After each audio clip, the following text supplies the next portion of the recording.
오늘은 역대하 14장의 말씀을 묵상합니다. 1절 말씀입니다. 아비야가 그 열조와 함께 자매 다윗성에 장사되고 그 아들 아사가 대신하여 왕이 되니 그 시대에 그 땅이 10년을 평안하니라.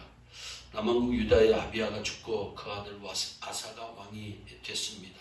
그리고 아사가 왕이 되고 난 뒤에 10년 동안 전쟁이 없었습니다. 여기서 평안이라고 번역한 말은 히브리어로 샤크다라고 하는 말입니다. 이 말의 뜻은 전쟁이나 갈등이 없는 상태를 의미합니다. 아사왕은 남왕국 유다의 세 번째 왕입니다. 두 번째 왕 아비야 때까지 남과 북의 분열의 후유증으로 남왕국 유다는 계속해서 북왕국 이스라엘과 전쟁을 치렀습니다. 그런데 다행스럽게도 아사가 왕이 될 때 북왕국에 문제가 생깁니다. 나라가 혼란해졌습니다. 10년 동안 왕이 두 번이나 바뀌었습니다. 남왕국과 전쟁을 치를 여력이 북이스라엘에는 없었습니다. 그 덕에 남왕국에는 일시적인 평화가 찾아옵니다. 남왕국 유다에는 정말 오랜만에 찾아온 평화입니다. 르호보암 시절 애국과의 전쟁 때문에 힘들었던 시절과 아비야 시대에 북왕국 이스라엘과의 전쟁으로 고통을 겪던 시절이 다 지나가고 전쟁 없는 시절을 모처럼 맞게 된 것입니다. 그래서 남왕국 유다 백성들에게 이 평안이라고 하는 단어는 너무나 소중하게 생각되었습니다. 그러나 이 평안도 10년을 넘지 못하고 구스 사람 세라의 침입으로 깨지게 됩니다. 저들이 다시 전쟁의 소용돌이 속에 휘말리게 된 것입니다. 바로 여기에 이 샤크타의 한계가 있습니다.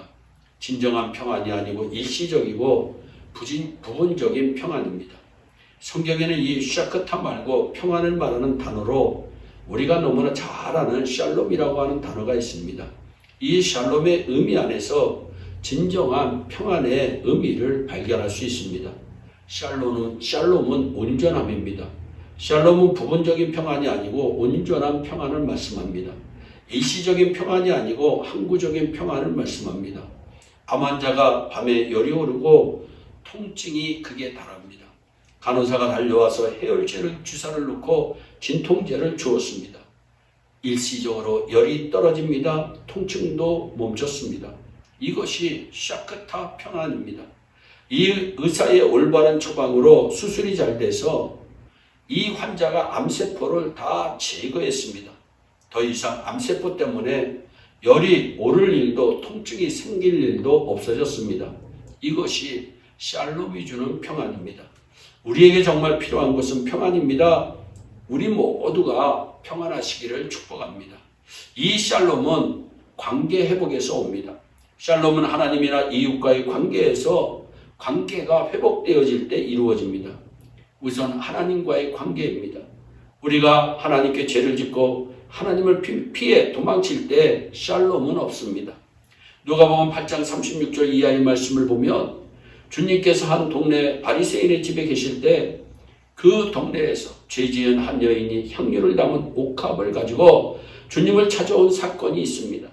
이 여인이 주님께 나와서 눈물로 주님의 발을 적시고 머리털로 씻고 그 발에 입 맞추고 향유를 붓습니다. 그때 주님이 말씀합니다. 내 죄 사함을 얻었느니라. 내 믿음이 너를 구원하였으니 평안히 가라.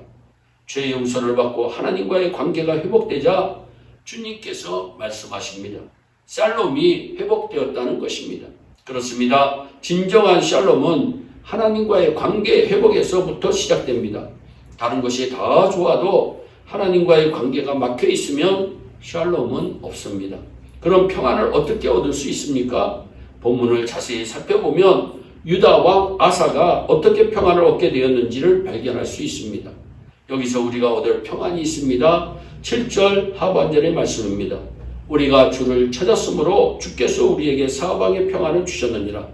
평안은 하나님께서 주시는 것입니다. 아사왕은 왕이 된 후에 북왕국 이스라엘의 내부적 상황 때문에 10년 동안 평안할 수 있었습니다. 그는 이때 이 평안을 항구적인 평안으로 만들기 위해서 철저하게 노력하신 분입니다. 그러면서 그가 철저하게 깨닫고 고백합니다. 바로 샬롬은 하나님께서 주신다는 것입니다. 이런 깨달음이 그와 유다 땅에 샬롬이 임할 수 있도록 복을 내려주시는 것입니다. 요한복음 14장 27절입니다. 평안을 너희에게 끼치노니 곧 나의 평안을 너희에게 주노라. 내가 너희에게 주는 것은 세상이 주는 것 같지 아니하니라. 너희는 마음에 근심도 말고 두려워하지도 말라. 주님께서 평안을 주십니다. 주님의 평안을 주시겠다는 겁니다. 그렇습니다. 진정한 샬롬은 오직 예수 안에만 있는 것입니다. 오직 예수만이 주실 수 있는 것입니다. 그래서 우리는 샬롬은 사사기 6장 24절에서 기드온이 말했던 것처럼 여호와의 샬롬입니다. 내 샬롬이 아닙니다. 여호와의 샬롬입니다. 사랑하는 여러분, 여러분에게 이 하나님의 샬롬이 충만하시기를 축복합니다. 이렇게 샬롬은 오직 하나님께로부터만 온다고 한다면 우리가 이 여호와의 샬롬을 누리기 위해 어떻게 해야 할까요? 7절의 말씀처럼 여호와를 찾으면 됩니다. 우리가 주를 찾았으므로 주께서 우리에게 사방의 평안을 주셨느니라. 기도하는 사람들 그들에게 하나님의 평안이 찾아옵니다. 기도의 우선적인 응답이 평안입니다. 또한 4절에 그 율법과 명령을 행하게 했다라고 말씀합니다. 하나님의 샬롬을 얻기 위해 아사왕이 유다 백성들에게 하나님의 말씀을 철저하게 지키라고 명령하고 있습니다. 평안은 오직 여호와를 찾을 때 온다는 사실을 기억합시다. 평안은 여호와의 말씀을 실천할 때 온다고 하시는 사실을 기억하고 늘 주님의 뜻을 실천하여 평안 속에 거하는 우리의 삶이 되기를 주 예수 그리스도의 이름으로 축원합니다. 기도하겠습니다. 사랑의 하나님 아버지, 오늘도 우리에게 여호와의 샬롬을 허락하시는 하나님을 찬양합니다. 평안은 하나님께서 주시는 것입니다. 찾을 때 우리에게 주시는 평안입니다. 하나님의 말씀을 행할 때 우리에게 주시는 평안입니다. 이 귀한 평안을 우리 모두가 누릴 수 있도록 복을 내려 주시옵소서. 감사하고 예수님의 이름으로 기도하옵나이다. 아멘.